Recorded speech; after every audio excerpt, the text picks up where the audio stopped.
बिस्मिल्लाहिर्रहमानिर्रहीम।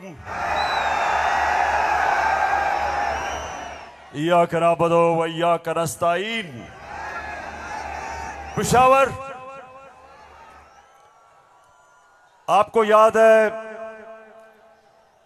कि मैं आखिरी दफा यहां कब जलसा किया था?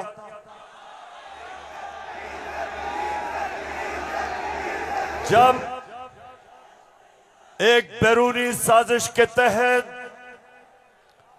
हमारी हुकूमत को गिराया गया, तो पहला जलसा मैंने उसके बाद अपने पेशावर की आवाम के पास आके किया। और माशाअल्लाह पेशावर, जब भी मैं आपको कॉल देता हूं, कभी आपने मुझे मायूस नहीं किया। बहुत बहुत शुक्रिया। अच्छा पेशावर, आज मैंने बात तो आपसे करनी थी सैलाब की। कल मैं सखर गया और मैं आपको यकीन दिलाता हूं कि अल्लाह ने हमारे पाकिस्तानियों को, खास तौर पे सिंध, बलूचिस्तान, डीजी खान, राजनपुर, डीआई खान, टांक और यहां ऊपर स्वात, गिलगित बल्तिस्तान, अल्लाह ने हमें बड़े इम्तिहान में डाला है। और सिंध में खास तौर पे मैं बात तो सिंध की करना चाहता था कि बहुत हमारे सिंध के पाकिस्तानी बड़ी मुश्किलों में हैं। लेकिन मैं आज बात करना चाहता हूं, जिस तरह का प्रोपेगेंडा चल रहा है, और खास तौर पे कल एक बड़ा मुनज़्ज़म प्रोपेगेंडा चला है, तो मैं उसके ऊपर पहले बात करूंगा और फिर आपसे पेशावर मजीद बातें होंगी। सबसे पहली चीज, मेरे पाकिस्तानियों, हम सबको एक चीज समझनी चाहिए कि कोई कौम, पेशावर, मेरी कोशिश ये है कि मेरा ये सारे जो नौजवान यहां खड़े हैं, मैं आपकी तरबियत भी करूं, आप में सियासी शऊर पैदा करूं, आपको समझाऊं कि हकीकी आजादी क्या है, आपको समझाऊं कि ला इलाहा इल्लल्लाह ये कैसे एक इंसान को आजाद करता है। कैसे जब अल्लाह से आप दावा करते हैं कि अल्लाह तेरा सिवा कोई खुदा नहीं, तो आप अपनी वो जंजीरें तोड़ते हैं जो इंसान को जमीन पे रखता है, इंसान की परवाज रोकता है। ये जंजीरें परवाज रोकती है इंसान की, उसकी अजमत की। और मेरे नबी सल्लल्लाहु अलैहि वसल्लम ने मदीना में ला इलाहा इल्लल्लाह से इंसानों को आजाद कर दिया। छोटे इंसान बड़े इंसान बन गए। वो अरब जिनकी कोई हैसियत नहीं थी, चंद सालों में, पेशावर, चंद सालों में दुनिया की इमामत की उन्होंने। ये तारीख का हिस्सा है।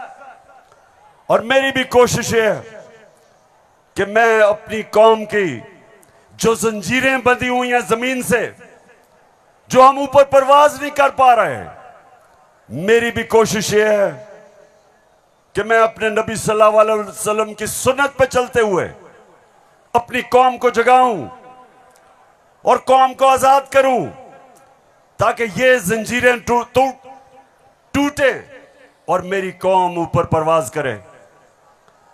तो सबसे पहले ये जो प्रोपेगेंडा किया जा रहा है, ये जो चोरों का टोला एक अमरीकी साजिश के तहत इस मुल्क पर मुसल्लत किया गया, ये जो साजिशी टोला ये जो इस मुल्क का 30 साल से खून चूस रहा था, आज हमारे ऊपर बिठाया गया हमारी बेहतरी के लिए नहीं, इस कौम को नीचा बनाने के लिए, कमजोर करने के लिए। और इसलिए मैं आपके पास आया हूं, दूसरी दफा आया हूं कि पेशावर,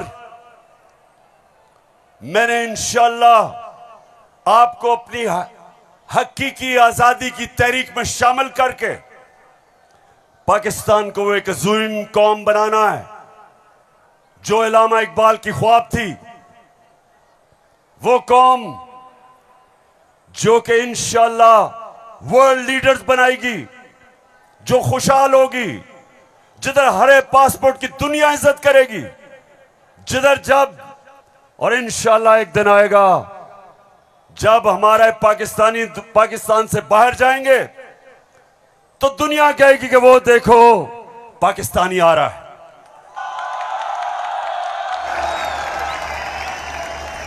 मेरे पाकिस्तानियों, एक ऐसा वक्त था कि अरब ताजर, मुसलमान ताजर जब मलेशिया और इंडोनेशिया गए तो कोई मुसलमान फौज नहीं गई थी इंडोनेशिया और मलेशिया।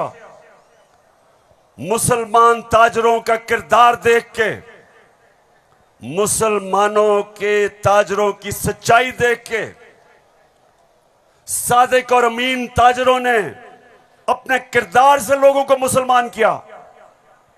याद रखें, मुसलमानों ने फतह नहीं किया था मलेशिया और इंडोनेशिया, मुसलमानों का कैरेक्टर था जिसने फतह किया था। मैं वो चाहता हूं कि वो हमारे पाकिस्तानी बने कि जब आप दुनिया में जाएं तो लोग आपकी इज्जत करें, आपके पासपोर्ट की इज्जत करें। और वो कभी नहीं होगा जब तक आपके ऊपर ये चोर बैठे हुए हैं।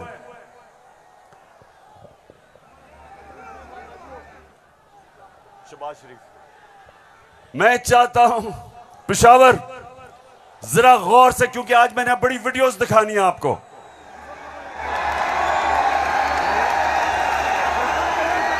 आज आप ये जलसा पूरी तरह आपकी तरबियत भी होगी और आप एंजॉय भी करेंगे।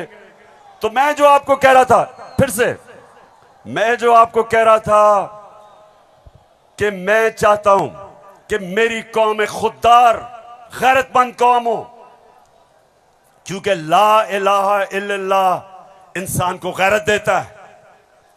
जो ला इलाहा इल्लल्लाह दिल में जिसके चले जाता है, वो किसी झूठे खुदा के सामने नहीं झुकता।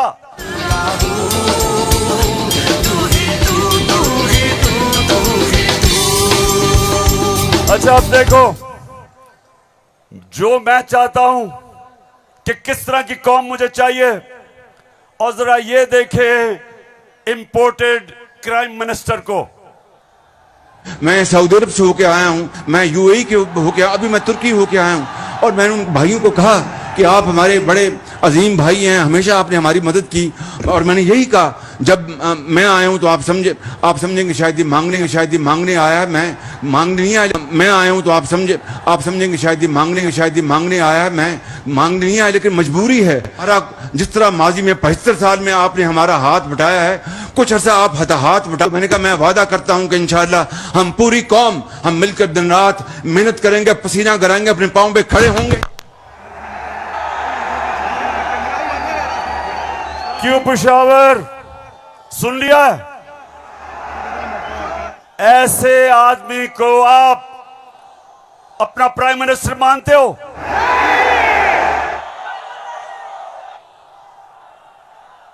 अगर ये वाकई अगर गैरतमंद प्राइम मिनिस्टर होता तो पहले जो इन्होंने अरबों रुपया चोरी करके मुल्क से बाहर रखा, पहले वो वापस लेके आते, फिर लोगों से पैसे मांगते।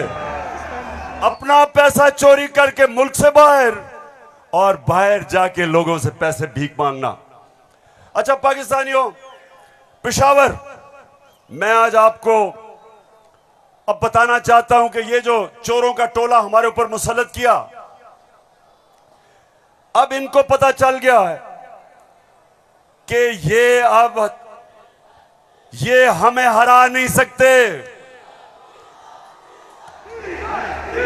हाँ मुझे पता है कि फजल रहमान भी इनमें से एक है।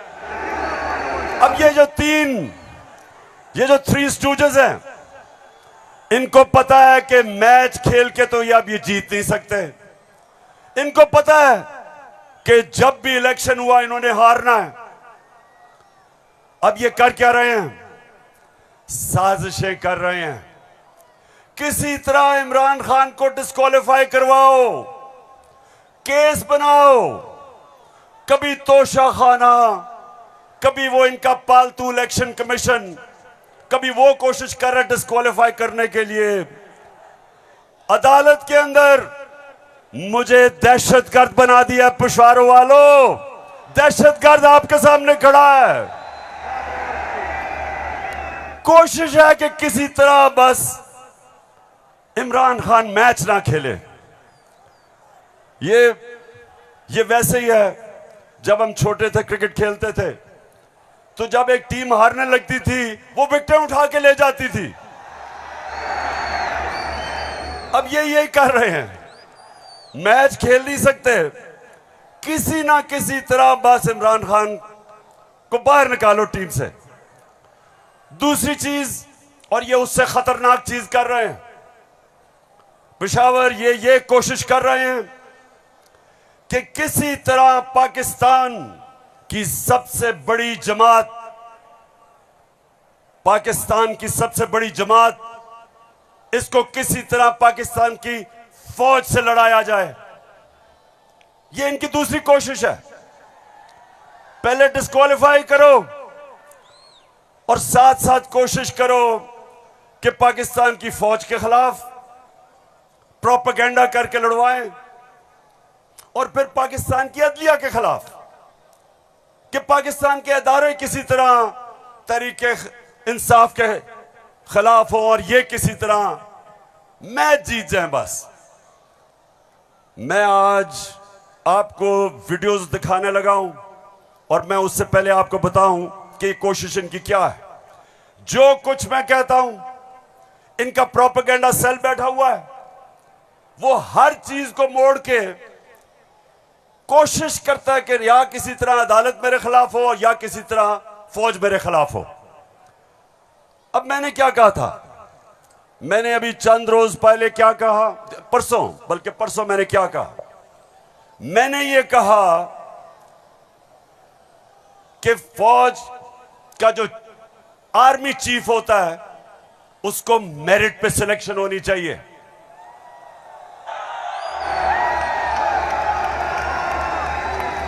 अब मुझे ये बताओ कि कोई भी किसी का खैर ख्वाह होता है, वो हमेशा चाहेगा अगर इदारा मजबूत करना है मेरिट पे सिलेक्शन हो। ये दुनिया का असूल है। आपने अगर फैक्ट्री सही चलानी है, ऊपर मेरिट पे आदमी बिठाओ। आपने अगर मुल्क को ऊपर लेके जाना है, क्रिकेट टीम अच्छी बनानी है, तो मेरिट के ऊपर सिलेक्शन हो। इसमें क्या गलत बात की थी? और मैंने साथ ये कहा था कि नवाज शरीफ और आसिफ जरदारी, ये किसी सूरत इन दो डाकुओं को पाकिस्तान का आर्मी चीफ नहीं सिलेक्ट करना चाहिए। ये क्यों कहा था मैंने ये इसलिए कहा था, सबसे पहले नवाज शरीफ मुल्क का मुजरिम है। अरबों रुपए की प्रॉपर्टीज बाहर इसकी पैनामा में पकड़ा गया, सजा हुई इसको। झूठ बोल के मुल्क से बाहर भागा, मफरूर है।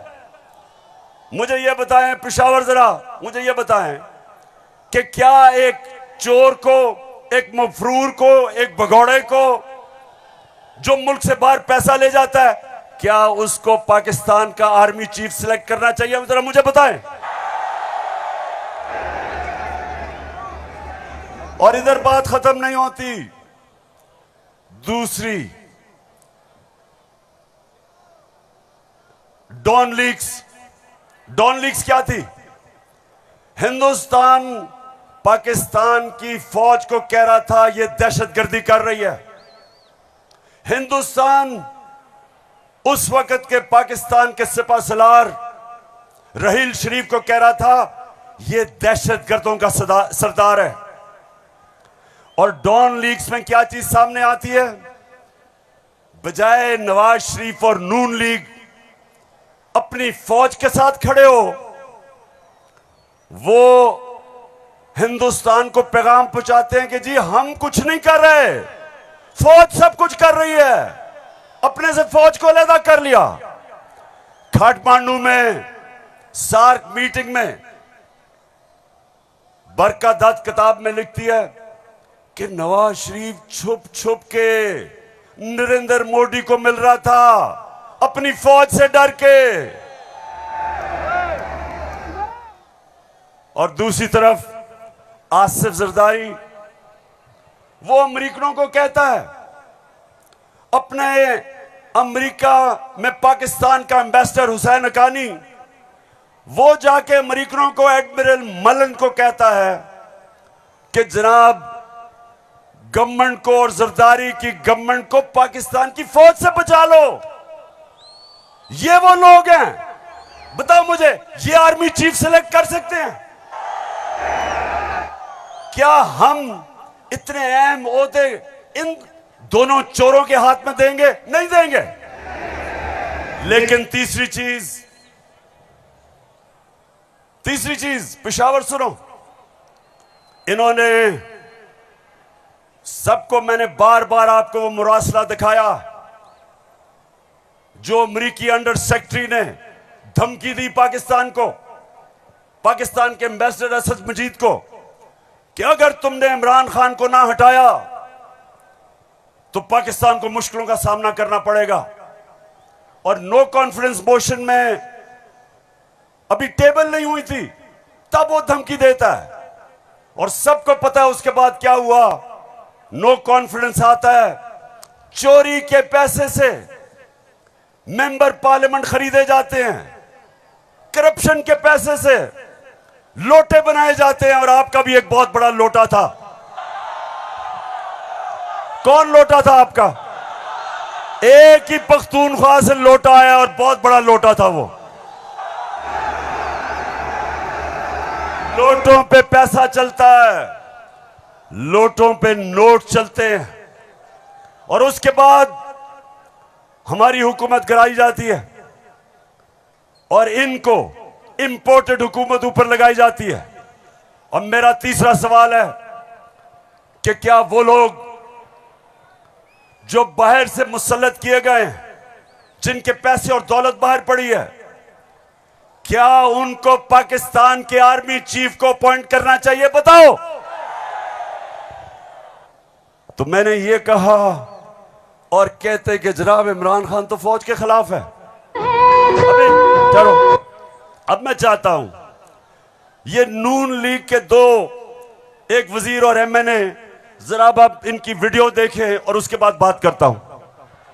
सियासी मामला थे और जिस तरफ इस साल के आखिर में एक बड़ी तब्दीली आनी थी, उसमें तो ये नजर आ रहा था कि इमरान खान का जो गठजोड़ है ये तो अगले 15 साल रहेगा अगर इस तरह हालात रहे। और जिस तरह के उनके प्रोग्राम थे, हम सब ने डिस्क्वालीफाई होना था इस साल के आखिर में, तमाम जो अपोजिशन की लीडरशिप है। अच्छा, उनका तो ख्याल था कि मैं सफाया कर दूंगा, मैं किसी को नहीं छोड़ूंगा। तो ये आपका खदशा है? मालूमात है जी, हमारी सीरियस मालूमात। आपके ख्याल में जो आप ये लोगों को भूल जाता है, लेकिन कुछ माह पहले जो कहा कि जी हम नैब के कुछ 100 जज और हायर कर रहे हैं और हम सारे केसों को एक्सप्लाइट करेंगे, तो उस मैथ्स लेवल के ऊपर, मैथ्स लेवल पे डिस्क्वालिफिकेशन होनी थी। बिगिनिंग शहबाज शरीफ डाउनवर्ड, शाहिद खान अब्बासी, हसन इकबाल और ऑल ऑफ अस, सिर्फ मुस्लिम लीग नून की नहीं।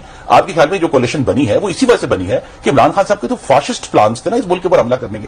तो लिहाजा ये आज मुश्किल जरूर है, लेकिन ये हमें याद रखना है जब हम मुइशत की डिस्कस करते हैं कि यहां जमहूरियत का, हाकमियत का और वफाकियत का मामला भी मौजूद है जिसको हमें साथ लेकर चलना है। तो इसलिए एक लार्जर कॉन्टेक्स्ट में सियासी मामला कि जो हमें लोग कहते थे, डराते थे, दबाव में लाते थे इस बात पे कि अगर फौरी तौर पर अदम एतमाद करके आप हुकूमत में ना आए तो फलां आ जाएगा, फलां बैठ जाएगा किसी चेयर पे। कोई किसी किस्म का हमें उस वक्त भी न नोटिस था न हमने लिया था, मगर इत्तेहादी जमातों के हम फैसलों पर के पाबंद थे। मैं आज भी ये बात कहने लगा हूं कि अगर कि जो हमें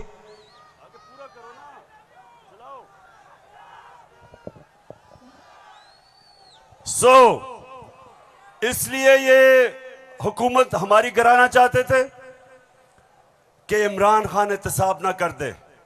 डर ये था कि अगर इमरान खान रह गया तो ये जेल में चले जाएंगे, क्योंकि इन्होंने जो चोरी किया वो पकड़ी जाएगी। मतलब ये कि ये इसलिए गिराना चाहते थे, महंगाई वजह नहीं थी, माइशत वजह नहीं थी, वजह सिर्फ एक थी कि इन्होंने एनआरओ लेना था और 1100 अरब रुपया अपना माफ करवाया। अब मैं ये चाहता हूं कि ये जो नून लीग प्रोपेगेंडा कर रही है कि इमरान खान फौज के खिलाफ है, जरा सुने कि इनके लीडर्स ने फौज के खिलाफ क्या बातें की। और मैं चाहता हूं मीडिया इसको दिखाए ताकि पता चले कि ये जो लोग आज इक्तदार में बैठे हैं और ये हर रोज प्रोपेगेंडा कि किसी तरह तहरीक इंसाफ और फौज की लड़ाई हो जाए, जरा ये सुने कि इन्होंने फौज के मुतालिक क्या बातें की थी। जनरल कमर जावेद बाजवा साहब, आपने हमारी अच्छी भली चलती हुकूमत को रुखसत करवाया, जजों से जोर जबरदस्ती से फैसले आपने लिखवाए। फौज के जवानों और अफसरों के नाम जब आप किसी फर्द वाहिद या मफाद प्रस्त टोले के लिए आइन तोड़ने के मुर्तकिब होते हैं, वहाँ आप खुद अपनी कौम को, अपने मुल्क और अपने लोगों को आइन शिकनों के रहमो करम पर छोड़ रहे होते हैं। हाँ, नवाज शरीफ ने ये जरूर किया कि उसने किरदारों और इदारों के दरमियान एक वाज़ेह लकीर खींच दी है। एक या दो अफराद इदारा नहीं हुआ करते, एक या दो अफराद इदारों की बदनामी का बायस बना करते हैं।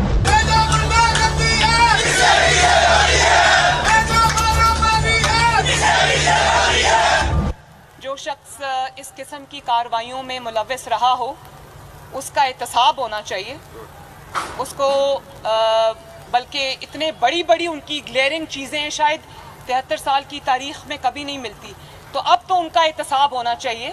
ये इस किस्म के शख्स को कोई और ओहदा दे देना, और वो भी इतना इम्पोर्टेंट ओहदा देना, ये मैं समझती हूँ कि ये कौम के मुंह पे तमाचा है, आइन और कानून की हुकूमत के मुंह पे तमाचा है। तुम हमें सियासत बतलाते हो, अपने हुदूद में रहो, इसराइल की नौकरी न किया करो, इसराइल के वजीफों पे पढ़ने वाले जर्नलों अपने हुदूद में रहो। बड़े बड़े रैंकों वालों से भी अपने आप को मुहतरम समझता हूँ, और अगर बिगड़ोगे तो फिर अगर हम बिगड़ गए तो अफगानिस्तान में अमेरिका का क्या हश्र हुआ, खुदा की कसम यहाँ तुम्हारा वही हश्र। तो हमारी किरदार कशी करना छोड़ दो। अगर हमने आपकी शुरू की तो पता नहीं पाकिस्तान बनने से आज तक कितने जनरलों की शुरू हो जाएगी। बेटी भाई वो अक्यूज्ड हैं, उनकी लिस्ट लेके जिस तरह हमने प्रेस कॉन्फ्रेंस की तो आपकी ईंट से ईंट बढ़ जाएगी। अभिनंदन की क्या बात करते हैं। चीफ ऑफ आर्मी स्टाफ तशरीफ लाए, पैर कांप रहे थे, पसीने माथे पे थे। सुन लिया पेशावर, मैं इसलिए ये बता रहा हूं कि ये वो लोग हैं जो हमें कह रहे हैं कि हम अपनी फौज के खिलाफ हैं। फौज भी मेरी, मुल्क भी मेरा।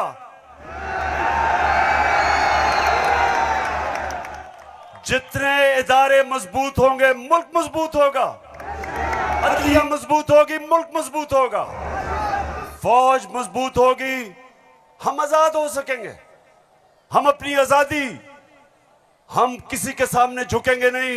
कोई मुल्क हमें फतह नहीं करेगा। जिस तरह सारी मुसलमान दुनिया में आज अजाब आया हुआ है, सोमालिया से लेके, लिबिया से लेके, सीरिया से लेके, सारी मुसलमान, अफगानिस्तान में क्या हुआ, यमन में, सारी मुसलमान दुनिया में किस तरह का अजाब आया, और हम वो पाकिस्तान है जो एक मजबूत फौज की वजह से बचे हुए हैं।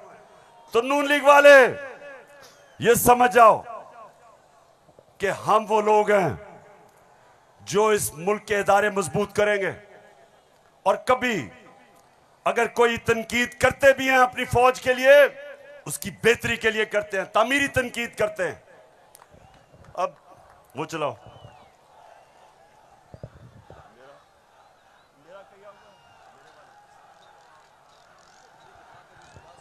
हाँ, चलो। ये बड़ा इंपॉर्टेंट है, मैं अपनी सारी कौम के सामने कहना चाहता हूँ। देखिए, एक तो जो फौज का इदारा है, कभी इसके खिलाफ बात ना करें, क्योंकि फौज एक ऐसी चीज है जो अगर हमारी फौज ना होती तो ये मुल्क में नहीं रहना था। इमरान खान से ज्यादा इस मुल्क को जरूरत पाकिस्तानी फौज की है, और हमें हमेशा इस इदारे को इसकी मजबूती के लिए हमें बात करनी चाहिए। और हमारे जो दुश्मन है वो मुसलसल इसको अटैक करते हैं, बल्कि ये दोनों जो prime minister, ex prime minister और प्रेसिडेंट, वो जरदारी और नवाज शरीफ, इन दोनों ने अपनी फौज को अंडरमाइन करने की कोशिश की है। ये जब गवर्नमेंट में भी थे, इन्होंने अंडरमाइन किया उसको। इन्होंने गवर्नमेंट में रहते हुए वो डॉन लीग्स क्या थी, डॉन लीग्स वो हिंदुस्तान के साथ कह रहे थे कि जी हमारी फौज की वजह से हम दोस्ती नहीं हो रही, और जो मेमो गेट था वो क्या था, वो अमेरिकनों को कह रहा था जरदारी अपने हुसैन हक्कानी के जरिए। जी शुक्रिया। मैं इसलिए आपके सामने ये रख रहा हूं कि ये मैं आज से नहीं कह रहा, ये मैं हमेशा समझता हूं। और आज तो है ही 6 सितंबर। पेशावर, मुझे अभी भी 6 सितंबर याद है। मैं उस वक्त स्कूल में था, और मुझे याद है जब के लाहौर के पास हिंदुस्तान की फौज आई, और जो वहां जिस तरह की हमारे घरों में बमबारी की आवाज आ रही थी, तो मुझे तो बड़ी अच्छी तरह 6 सितंबर याद है। और मुझे यह भी याद है कि सारी कौम तब खड़ी थी अपनी फौज के साथ। अब दूसरी चीज, मैं ये चाहता हूं कि आप सब देखें कि जुडिशरी के खिलाफ ये नून लीग ने पाकिस्तान की अदलिया के खिलाफ क्या बातें की हैं, जरा ये जरूर देखें, फिर मैं आप अगली बात करता हूं। इस तरह बेंच फिक्सिंग भी एक जो इस पे भी फजल रहमान देख ले कितना गुस्सा चढ़ा हुआ है इसको। सारे फैसले एक ही जज करेगा, जैसे लगता है कि उसका जज नहीं है, उसकी पार्टी का रुकन हो। जब बेंच बना तब से लेकर आज तक के फैसले तक इंसाफ होता हुआ नजर नहीं आ रहा था। अपने एक शख्स की वजह से आज आइन की तशरीह को में फर्क डाला जा रहा है। अपनी मर्जी से आइन की तशरीह की जा रही है। फुल कोर्ट इसलिए नहीं बनाया गया कि अगर फुल कोर्ट बन जाती तो आज का फैसला मुख्तलिफ होता। मौजूदा बेंच है, उसमें जो मुअज़्ज़ज़ जज साहबान बैठे हैं, उन जज साहबान का हमारे मतलब जो उनके ख्यालात हैं उनसे भी कोई ना वाकिफ नहीं है, ना हम ना वाकिफ हैं। और उसके बाद हर वो केस जिसका फैसला हमारे खिलाफ आना हो, उस बेंच का जो है वो वही हिस्सा होते हैं। और अब तो ये बात पहले से जो है वो प्रिडिक्ट होने लगी है। जो सहाफ़ी वहाँ सुप्रीम कोर्ट की कार्रवाई को कवर करते हैं, तो वो पहले से जब बेंच बनता है या कोई केस जाता है तो वो पहले से बता देते हैं कि इसके ऊपर फलां बेंच बनेगा। अगर कुछ लोग गैर जानिबदार नहीं होंगे, अगर इसके सहूलतकार पीछे नहीं हटेंगे, तो हमें बता दें मुल्क कौन चलाएगा। सुप्रीम कोर्ट के जजेस ने पीछे बेंड करके अपने आप को कभी इधर कि नहीं, शायद उनको समझ नहीं आई, शायद उनके तक पैगाम नहीं पहुंचा, वगैरह वगैरह वगैरह करके इनको हाथ नहीं लगाया इनको। तो मतलब ये है कि इनको कौन सी दीवार पे लगाया। तो जिस तरह मैच फिक्सिंग एक जुर्म है, इस तरह बेंच फिक्सिंग भी एक जुर्म। जब बेल का फैसला होने वाला होता था, जेल में उस दिन खबर मिलती थी कि 3 हफ्तों के लिए बेंच डिसॉल्व हो गया, नया बेंच, या कोई जज छुट्टी पे चला गया। जाता नहीं था, भेजा जाता। काजी फाइज ईसा साहब के मामले में माय लॉर्डशिप से ये पूछना चाहते हैं कि वो आपके ब्रदर जज थे ना, आपने क्या किया? तो फिर हमारी बात नोट कर लो, हम हर उस अदालत का और उस जज का घेराव करेंगे जो तुम्हारे इस गंदे और घटिया एजेंडे को परवान चढ़ाने के लिए अपोजिशन के खिलाफ जो है इक़दाम करेगा। चीफ सेक्रेटरी साहब, आपको इस बात का जवाब देना पड़ेगा। आपने इधर ही रहना है, आपके बच्चों ने भी इधर ही रहना है। कमिश्नर लाहौर साहब, आपने भी इधर रहना है, आपने सर्विस भी करनी है। इसलिए आपको ये चाहिए था कि आप इस गैर कानूनी अमल के आगे दीवार बनते और इसे बजा लाने से इनकार करते। आला अदलिया के जजेस पार्टी बनकर अगर चीफ जस्टिस वो जबान इस्तेमाल करेंगे जो इमरान खान कंटेनर पे चढ़ के करता था, तो उस जबान का वही जवाब मिलेगा जो नवाज शरीफ के सियासी मुखालिफिन को दिया जाता है। आप कौन होते हो किसी की तौहीन करने वाले? आप कौन होते हो किसी की तज़हीक करने वाले? ऐसे नाइंसाफी पर मबनी फैसले करोगे, बुग़्ज़ पर मबनी फैसले करोगे, इंतकाम वाले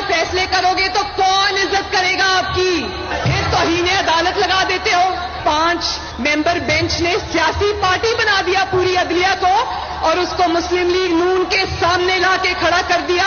क्या बताओ, मुल्क की सबसे बड़ी अदालत की इससे भी बड़ी तौहीन हो सकती है कोई? हम आपकी इज्जत करना चाहते हैं, आप भी तो अपनी इज्जत करवाओ। तो जस्टिस अजमत सईद साहब जो है उनको कौन नहीं जानता, पर्सनली जाती तौर पे असरअंदाज होकर उन्होंने JIT बनवाई। बदनाम जमाना JIT को आज तक व्हाट्सएप। मैं सिर्फ आपको ये थोड़ा सा सैंपल दिखा रहा हूं कि किस तरह का ये अपने पाकिस्तान की अदलिया के खिलाफ क्या जबान इस्तेमाल की गई है। और मैं अपना आपको बता दूं, आज से 26 साल पहले जब मैंने सियासत शुरू की तो उसको इंसाफ की तहरीक का, आजाद अदलिया के लिए सबसे पहले हम खड़े हुए। जेल में वाहिद सियासी लीडर था जो आजाद अदलिया के लिए जेल में गया। 2008 की इलेक्शन बॉयकॉट की अपनी अदलिया के लिए। उसके बाद जब हम इक्तदार में आए तो इस्लामाबाद में 50 साल के बाद पहली दफा जुडिशल कॉम्प्लेक्स बनाया अपने जजेस के लिए। मैं ये इसलिए आपको कह रहा हूं कि जो कानून की बालादस्ती, रूल ऑफ लॉ, कोई माशरा आगे नहीं बढ़ सकता जब तक वहां इंसाफ नहीं होता, और इंसाफ देती है अदलिया। इसलिए हमने हमेशा अपनी अदलिया की इज्जत की है। ये जो नून लीग के लोग हैं जो आज जिस तरह की जबान इस्तेमाल कर रहे हैं, सोशल मीडिया पे अटैक कर रहे हैं इस्लामाबाद के चीफ जस्टिस को, ये कभी, मैं आपको यह बता रहा हूं कि मैंने कभी अपनी पार्टी को इजाजत नहीं दी कि अदलिया को अटैक करे, क्योंकि आखिर में इंसाफ होगा तो मुल्क में खुशहाली आएगी, और इंसाफ अदलिया देती है। मुझे बड़ा जनाब इन्होंने कहा कि देखें इमरान खान ने कोई बड़ी गलत जबान इस्तेमाल कर दी। मैं आप सबके सामने आज ये कहना चाहता हूं कि मैं अपनी अदलिया की इज्जत करता हूं, लोअर कोर्ट्स की इज्जत करता हूं। वो लोअर कोर्ट्स जो आम इंसानों की खिदमत करते हैं और मुश्किल हालात में, अगर एक मैजिस्ट्रेट ज़ेबा के खिलाफ ऐसे लगा कि मैंने कोई सख्त जबान इस्तेमाल की, उसकी वजह थी मैं शहबाज गिल को देख रहा था, उसके ऊपर तशद्दुद हुआ, उसको जिसको कहते हैं कस्टोडियल टॉर्चर, उसको हवालात में बंद करके तशद्दुद किया गया, नंगा किया गया। और उसकी जब हमने देखा उसके हालात और उसके ऊपर प्रेशर डाला गया कि मेरे खिलाफ स्टेटमेंट दे, मेरे ही उसके ऊपर अगर ज्यादा ऐसे लगा सख्त स्टेटमेंट है, ये मेरा मकसद नहीं था। कभी मैं ये नहीं समझ सकता कि मैं किसी जज को धमकी दूं, लेकिन मैं आज सबको ये कहना चाहता हूं कि इस मुल्क में जब तक इदारे मजबूत और ताकतवर नहीं होंगे, मुल्क ऊपर नहीं आएगा। आज अगर मगरिब के अंदर खुशहाली है तो वहां इंसाफ है। जितना ज्यादा इंसाफ और कानून की बालादस्ती, उतना खुशहाल माशरा। तो मेरी तो पहले दिन से यह स्ट्रगल है। तो पेशावर सबको मैं आज पैगाम देना चाहता हूं कि ये जो कोशिश की जा रही है तहरीक इंसाफ को इदारों से लड़ाने की, ये कौम सब समझ गई है। कौम में सियासी शऊर आ गया है। लोग एक एक चीज, कभी भी पाकिस्तान के अंदर अवाम और बच्चे और नौजवान और मेरी ख्वातीन बहनें, कभी इस तरह का शऊर और बेदारी नहीं थी जो अल्लाह के फजल से आज पाकिस्तान में है। तो ये जो चोरों का टोला, ये जो बार बार कोशिश कर रहा है कि तहरीक इंसाफ को दीवार से लगाया जाए, सब सुन लो कि जितना तुम मुझे दीवार से लगाओगे उतना मैं और तुम्हारे से मुकाबला करूंगा, लड़ूंगा तुम्हारे से।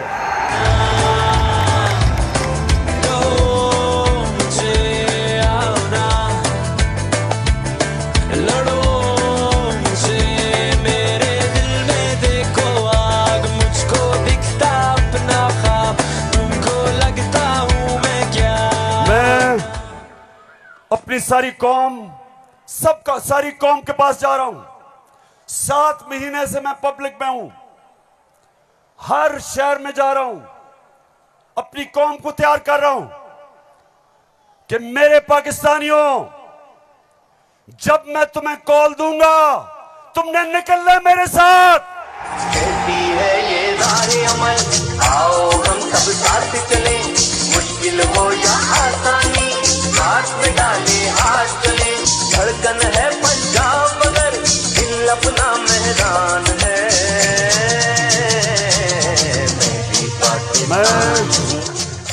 अच्छा पेशावर, जब हमें इन्होंने हटाया था, फिर से मैं आपको याद करा दूं, उस वक्त पाकिस्तान तेजी से तरक्की कर रहा था। जो इस हुकूमत ने जो किताब माइशत के ऊपर शाया की, जिसको कहते हैं इकोनॉमिक सर्वे ऑफ पाकिस्तान, उसके अंदर पाकिस्तान 17 साल के बाद सबसे तेजी से हमारी माइशत ऊपर जा रही थी। 5.6 और चौथे साल 6%। आज IMF कह रहा है, आलमी इदारा कह रहा है कि 6% से अब हमारी माइशत 1% से भी कम पे जा रही है। यानी माइशत सुकड़ रही है, बेरोजगारी बढ़ रही है, फैक्ट्रियां बंद हो रही हैं, किसान जिसने रिकॉर्ड पैदावार की थी उसकी पैदावार नीचे जा रही है, क्योंकि बिजली और फजल रहमान की कीमत ऊपर चली गई है। ट्यूबवेल के लिए जो डीजल चाहिए वो महंगा हो गया। बिजली, अच्छा बिजली के बिल जिन जिन के पास आए हैं, जरा मुझे हाथ खड़े करके बताएं, कभी पाकिस्तान की तारीख में इतनी महंगी बिजली नहीं थी।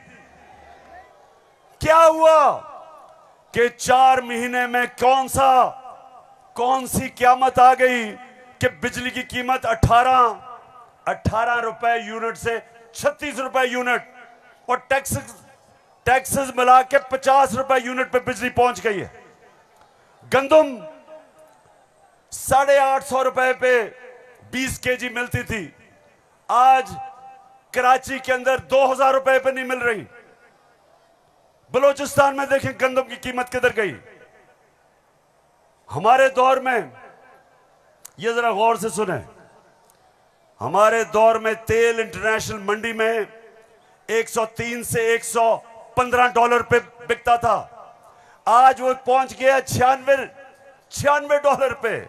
तेल की कीमत इंटरनेशनल मंडी में कम हो गई है, लेकिन हमारे दौर में 1 लीटर पेट्रोल 150 रुपए और 1 लीटर फजल रहमान 145 रुपए, आज 234 पे पहुंच गया। बिजली दुगनी, पेट्रोल डीजल ऊपर, सब कुछ महंगा और रुपया गिर रहा है। IMF के प्रोग्राम के बावजूद रुपया गिर रहा है। IMF ये कहता है कि आगे पाकिस्तान के जो माशी हालात है वो और बिगड़ने वाले हैं, बिजली की कीमत अभी और बढ़ेगी, GST लगेगा 17%, कीमत और ऊपर, पेट्रोल डीजल और ऊपर। तो मेरे पाकिस्तानियों, आज हम नहीं, IMF कह रहा है कि पाकिस्तान श्रीलंका की तरफ जा रहा है, यानी माशी तबाही की तरफ जा रहा है। तो सवाल आज ये है कि वो कौन थे, वो कौन मुजरिम थे, कौन इस कौम के गद्दार थे जिन्होंने बैरूनी साजिश का हिस्सा बन के इस मुल्क में आपकी हुकूमत कराई और इन चोरों को लेके आए।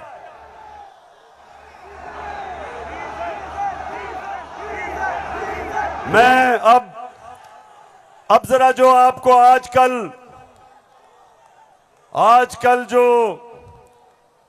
नवाज शरीफ की बेटी आजकल बनी हुई है, मालिका बनी हुई है पाकिस्तान की, प्रोटोकॉल उसको प्राइम मिनिस्टर का मिल रहा है। जरा मैं सारी कौम के सामने बताना चाहता हूं कि इसका सबसे बड़ा मसला यह है कि इससे सच नहीं बोला जाता। जरा ये आप फिल्म शो देखें, ना आपकी इनकम इतनी है कि आपको ये प्रॉपर्टी आप ले सकते हैं कि आपने मे फेयर के अंदर जो आपकी 4 अपार्टमेंट्स हैं उनकी 1 अरब से ज्यादा, 1 अरब रुपए से ज्यादा उनकी कीमत है। अब 4.5 अरब तक पहुंच गई है उनकी कीमत। आपने अपनी जो टैक्स में टोटल आमदनी बताई है 94 में 1.5 लाख रुपए है। मुझे ये बताएं कि आपने अरबों रुपए की मे फेयर में प्रॉपर्टी खरीदी कैसे? सुन लिया? ये आज से 10 साल पहले मैंने पूछा कि बताएं आपने आमदनी तो अपनी दिखाई नहीं, तो ये अरबों रुपए की बर्तानिया के सबसे महंगे शहर लंदन के सबसे महंगे इलाके में आपने अरबों रुपए की प्रॉपर्टी कैसे ली? तो जरा आप ये सुने, जवाब आता है। बात ये है कि जिन अरबों रुपए की मे फेयर की प्रॉपर्टीज की ये बात कर रहे हैं, ये तो पहले पता नहीं है। बताएं कौन सी प्रॉपर्टीज है, लाएं, दिखाएं, उसका कोई प्रूफ लाएं। सुन लिया? कहते किधर है ये प्रॉपर्टी, किसकी बात कर रहे हैं? अब ये जरा मरियम बीबी को भी सुन लो कि इस तरह मुझे लगा कि आप लोगों को बेवकूफ नहीं बना सकते। मेरी सेंट्रल लंदन में प्रॉपर्टीज तो दूर की बात है, मेरी पाकिस्तान में भी कोई प्रॉपर्टी नहीं है। मैं अपने वालिद के साथ है और मुझे समझ नहीं आई कि मेरी और मेरी वालदा की और बहन भाइयों की प्रॉपर्टीज ये कहाँ से निकाल के ले आए हैं। मेरे नाम पाकिस्तान में कोई प्रॉपर्टी नहीं है, ये तो इंग्लैंड की बात है। सुन लिया? सुन लिया पेशावर? सुन लिया आपने? मेरी बहनों, आपने सुन लिया कि लंदन तो छोड़े, मेरी पाकिस्तान में भी कोई प्रॉपर्टी नहीं है। मेरे तो बहुत बुरे हालात हैं। अब मरियम बीबी को नहीं पता था कि एक इंटरनेशनल इंकशाफ होता है, पैनामा पेपर्स। दुनिया में जो सीक्रेट डॉक्यूमेंट्स हैं वो लीक हो जाती हैं। बड़े बड़े दुनिया में प्राइम मिनिस्टर और वजीर सब पकड़े जाते हैं, उसमें हमारे शरीफ खानदान भी फंस जाता है। नवाज शरीफ, मरियम नवाज, हसन नवाज और हुसैन नवाज के बैरून मुल्क खुफिया असासों का इंकशाफ। पनामा लीक्स ने बैरून मुल्क खुफिया दौलत का भांडा फोड़ दिया। सुन लिया? अब ये सुना, ये इंकशाफ हो गया। जब इंकशाफ हुआ तो मरियम के भाई हुसैन शरीफ क्या कहते हैं, ये जरा सुन लें। मैं इस बात को तस्लीम करता हूँ कि अल्हम्दुलिल्लाह पाक लेन के ऊपर जो अपार्टमेंट्स हैं वो अल्हम्दुलिल्लाह हमारे हैं। मैं इस बात को तस्लीम करता हूँ कि उनको ऑफशोर कंपनीज नेस्कॉल लिमिटेड और नीलसन लिमिटेड जो है उनको ओन करती हैं। और मैं आपको ये भी अर्ज करता हूँ उनको होल्ड कर रही है इस वक्त मरियम नवाज शरीफ, मेरी हमशीरा जो है। पेशावर सुन लिया कि छुपाई हुई थी प्रॉपर्टीज। एक हदीस है कि शैतान आप इंसान के गुनाह दुनिया में नशर कर देता है। वो दुनिया में नशर हो गए, उन्होंने कहा हमारी प्रॉपर्टीज नहीं, प्रॉपर्टी सामने आ गई। अब ये मैं आपको समझाने की कोशिश कर रहा हूं। असल में नवाज शरीफ की प्रॉपर्टी थी। मरियम बेचारी के पास किधर से पैसा आया? पैसा तो नवाज शरीफ का था। क्यों छुपा रहा था? क्योंकि आपके चोरी का पैसा था, अवाम से पैसा चोरी किया था। चोरी और करप्शन में क्या फर्क? चोरी होती है जो जेब कुतरा करता है, जो आपके घर में चोरी होती है, जो साइकिल चोरी होता है, मोटरसाइकिल, इंसान को नुकसान पहुंचता है। करप्शन, मुल्क का पैसा चोरी करने को करप्शन कहते हैं। और मुल्क तबाह होते हैं करप्शन से। जो पैसा आपकी तालीम पे, अस्पतालों पे, सड़कों पे, गुर्बत कम करने पे, जो पैसा वहां खर्च करना होता है इनकी जेबों में चला जाता है, मुल्क से बाहर चला जाता है। इसलिए कौम में गरीब इसलिए नहीं होती कि उनके पास वसाइल नहीं है, असासे नहीं है। कौमें गरीब तब होती हैं जब उनके अपने सरबराह मुल्क को पैसा चोरी करके बाहर ले जाते। तो ये जो आज हमारे ऊपर मुसल्लत किए हुए हैं, सारी कौम तैयार हो जाए। मैं कभी इनको कबूल नहीं करूंगा। मैं कभी इनकी गुलामी कबूल नहीं करूंगा। खबर तकम इस्तोर माल रोड़ा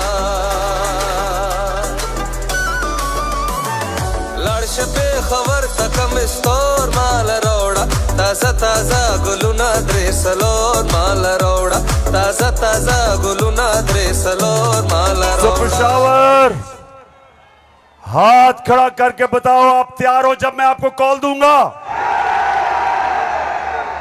आपने सब तैयार होना है। जिस तरह मैं आपको कह रहा हूं, कहता रहा हूं, मैं हूं आपका कप्तान और आप मेरी टीम हो। और ये वर्ल्ड कप हमने पाकिस्तान की हकीकी आजादी के लिए जीतना है।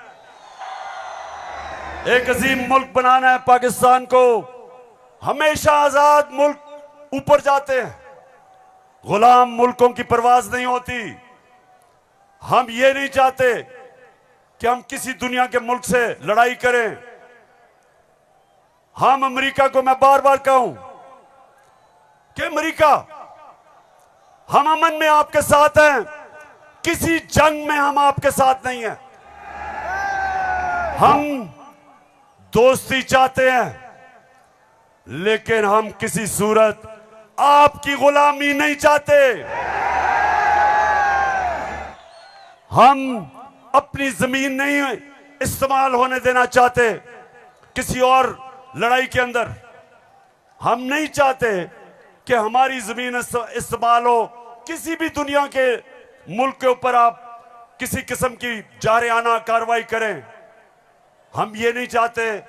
हम फिर से कहते हैं, हम अमन में सबके साथ हैं। हम तो हिंदुस्तान से भी अच्छी दोस्ती करेंगे, लेकिन पहले कश्मीरियों को उनका हकूक दो, उनकी स्टेटहुड वापस करो। हम हिंदुस्तान से भी बातचीत कर लेते, लेकिन हम किसी सूरत अपनी आजादी के ऊपर सौदा कभी नहीं करेंगे। मेरे साथ हो पेशावर, साथ हो मेरे। तो फिर से जाते हुए आखिरी बात, आप सब ने तैयार रहना है। मैं आपको कॉल दूंगा इस्लामाबाद की, और वो कॉल होगी इस मुल्क को इन चोरों से आजाद करने के लिए। पाकिस्तान जिंदाबाद।